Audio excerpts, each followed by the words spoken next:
Hello guys, আসসালামু আলাইকুম। আজকে আমরা আপনাদেরকে কাঁঠাল রান্না দেখাবো। দেখেন, কাঁঠাল রান্না শুরু হয়ে গিয়েছে। কত ইয়াম্মি লাগছে, তাই না? ইয়াম্মি লাগছে। এবার আমরা দেখব কাঁঠালের খোসা।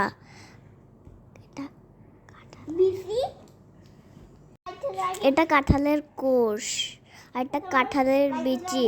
এটা এটা নারিকেল বাটা। এটা মিষ্টি কুমড়ার শাক। এটা মিষ্টি কুমড়ার শাক দিলে খেতে অনেক মজা হয়।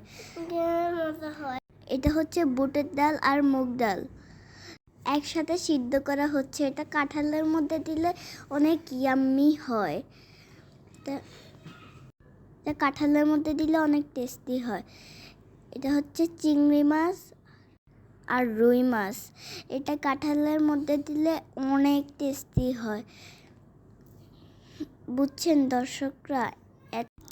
এটা কাঁঠালের মধ্যে দিলে কাঁঠালের মধ্যে আপনারা অ্যাড করতে পারেন। আর কাঁঠালের মধ্যে আপনারা শুটকি অ্যাড করতে পারেন। এটা দিলে অনেক টেস্টি হয়। আপনারা এটা বাসায় বানিয়ে দেখবেন, খুব মজা হবে। এটা হচ্ছে চিংড়ি মাছ। এটার মধ্যে দিলে খুব টেস্টি হয়, আপনারা জানেন। এটা রুই মাছ ভাজা। চাইলে আপনারা এটা কাঁঠালের মধ্যে কাটা বেঁচে দিতে পারেন। এটা হলো মশলা। এটা দিয়ে কাঁঠাল তৈরি করা হয়। এটা দিয়ে কাঁঠাল তৈরি করলে সেই স্বাদ হয়। এখানে মশলা রেডি করা হয়ে গিয়েছে।